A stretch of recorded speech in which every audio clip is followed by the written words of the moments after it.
Doctor صاحب یہ بتائیے کہ آپ کے والد گرامی نے اپنے مرید جو خاص مریدین تھے ان میں ایک سید برہان الدین محقق ترمذی علیہ رحمہ تھے، ان کو جو ہے وہ سپرد کر دیا تھا جلال الدین رومی علیہ رحمہ کو۔ اب بلک چھوڑنے کا بھی معاملہ آ گیا، یہاں سے ذرا سا بتائیے ابتدائی تعلیم و تربیت جو ہے کیسے ہوتی ہے؟ جی ہاں بالکل جی، جیسا کہ اس زمانے کا رواج تھا کہ تمام بنیادی علوم جو ہیں وہ جو علم دین سیکھنے والے تھے ان کو سکھائے جاتے تھے۔ تو آپ کے والد تو سلطان العلماء تھے، اپنے زمانے کی بہت بڑی علمی اتھارٹی تھے، تصوف کے والے سے بھی ان کا ذوق تھا، تو وہ ساری چیزیں ہمیں مولانا کی شخصیت میں نظر آتی ہیں ٹھیک کہ مولانا کو انہوں نے جس انداز سے تربیت دی، جس انداز سے مولانا کی جو معاصر علوم تھے ان کے اندر مولانا کو ایک کامل کر دیا۔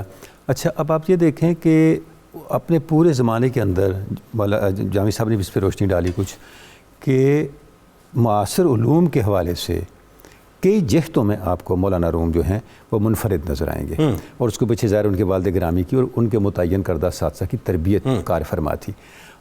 جو اس زمانے میں معتزلہ کا فتنہ تھا، جو فی الاصل خوارج کی مانوی اولاد ہے، اس فتنے کا مقابلہ کرنا ہو، جو اسلام کے بنیادی حقائق ہیں، عقائد ہیں، ان کا دفاع کرنا ہو، اور پوری بصیرت کے ساتھ۔ آپ دیکھیں آپ کے علمی تبخر کا یہ عالم تھا کہ آپ ایک مجلس میں تشریف لے گئے تو وہاں پر آپ کو واعظ کا کہا گیا، آپ نے وہاں واعظ فرمایا۔ طریقہ اس زمانے میں یہ ہوتا تھا کہ قاری تلاوت کرتا تھا اور اس پڑھی ہوئی آیت کو یا ان پڑھی ہوئی آیات پر عالم گفتگو کرتا تھا۔ جو تلاوت ہوئی آپ نے ان آیات پہ گفتگو شروع کر دی۔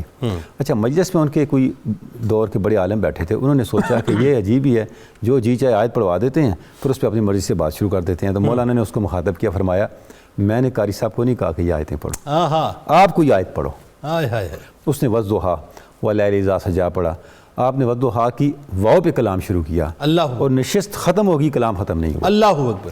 یعنی کہ یہ سارا کہاں سے آیا؟ یہ وہی جس کی طرف آپ اشارہ کر، یہ وہی نظام تربیت تھا۔ کمال یہ ہے جنید صاحب کہ مولانا کی شخصیت میں جو جامعیت پیدا ہوئی، یعنی دیکھیں جتنے بھی صوفیاء ہیں انہوں نے اپنے آثار کو، اپنی تعلیمات کو جب کمپائل کیا، جب ان کو کتابی شکل میں چھوڑا، تو ہم دیکھتے ہیں کچھ ایسے صوفیاء ہیں جن کی کتابیں اخلاقیات بیان کرتی ہیں۔ ان کی کتابوں کو اٹھا کے دیکھیں، جیسے کیمیائی سعادت ہے امام غزالی کی، اس کو دیکھیں، یا اور اس طرح کی آپ کو مکاشفۃ القلوب دیکھیں، کتابیں ملتی ہیں۔ کچھ ایسے صوفیاء ہیں جنہوں نے اپنی کتابوں میں حقائق بیان کیے ہیں، جیسے علی شاہ اکبر کی فتوحات مکیہ فصوص الحکم ہے، حقائق ہی حقائق۔ مولانا کا کمال یہ ہے، آپ دیکھیں کس نظام سے گزرے اور کیا انہوں نے تربیت پائی کہ ان کی کتابوں میں مثنوی میں اخلاقیات اور حقائق جمع ہو گئے۔ جی جی یہ کمال ہے، واہ واہ واہ۔ یعنی انہوں نے اخلاقیات کو اس طرح سے جمع کر دیا حقائق کے ساتھ۔ آپ جب ان کی کتاب پڑھتے ہیں مثنوی کو، اچھا اب اس کے اندر انہوں نے پیرایا کیا اختیار کیا؟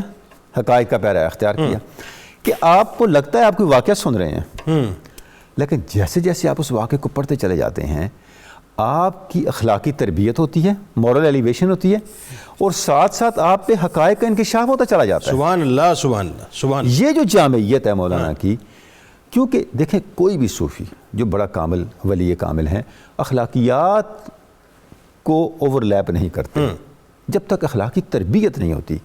یعنی اخلاقیات ایک ایسی چیز ہے جو ڈبل وے ٹریفک ہے، یعنی یہ ظاہر سے باطن پر بھی اثر ڈالتی ہے اور باطن سے ظاہر پر بھی اثر ڈالتی ہے۔ اچھا آج جو مغرب اتنا توجہ کر رہا ہے مولانا روم پہ، کیا اس کی وجہ یہ ہے کہ وہ جو اخلاقی پہلو جو آپ نے اجاگر کیے ہیں بنیادی طور پہ؟ اس کے بنیادی طور پہ دو بنیادی پہلو ہیں۔ اگر آپ مغرب میں لکھی جانے والی ساری تصانیف کو اٹھا کے دیکھیں، بلکہ میں تین چیزوں کی طرف اشارہ کرنا چاہوں گا۔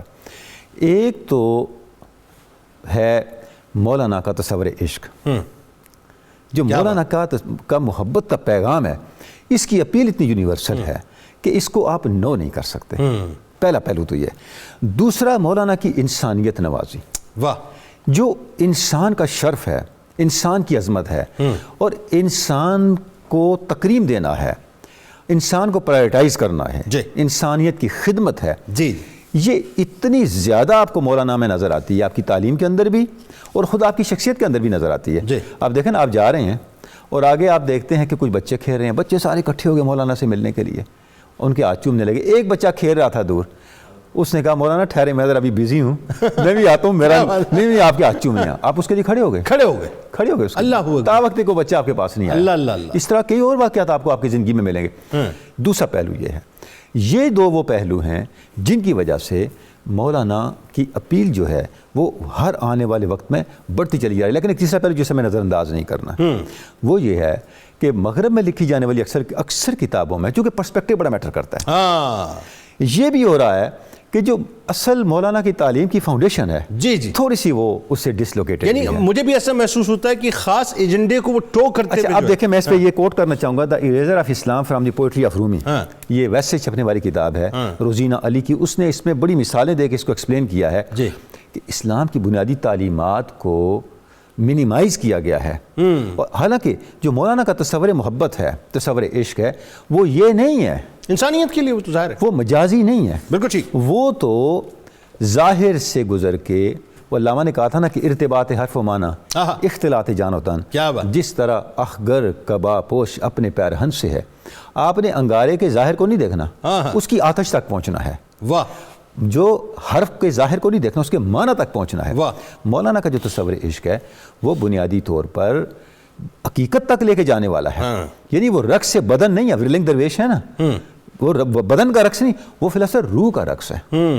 روح کا رقص کیا ہے؟ روح کا رقص یہ ہے جس کو علامہ نے بھی ایکسپلین کیا کہ اس بدن سے ڈسکنیکٹ ہو کے ذات حق سے کنیکٹ ہو. اللہ اکبر.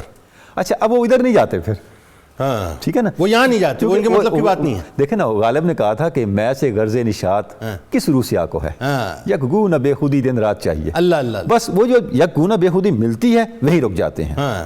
تو وہاں تک رکنا یہ مقصود نہیں ہے. کیونکہ مغرب میں دیکھیں ایک روحانی تشنگی تو ہے نا. بالکل ٹھیک ہے. ایک روحانی, جیسے ییٹس نے لکھا, بڑے لوگوں نے لکھا کہ مغربی انسان کھوکھلا ہو چکا ہے, ٹھیک ہے نا.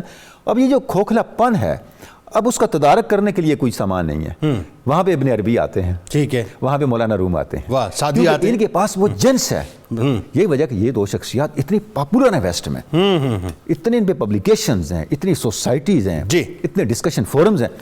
کیوں؟ ان کے پاس وہ جنس ہے جو جنس اس خلا کو پر کرتی.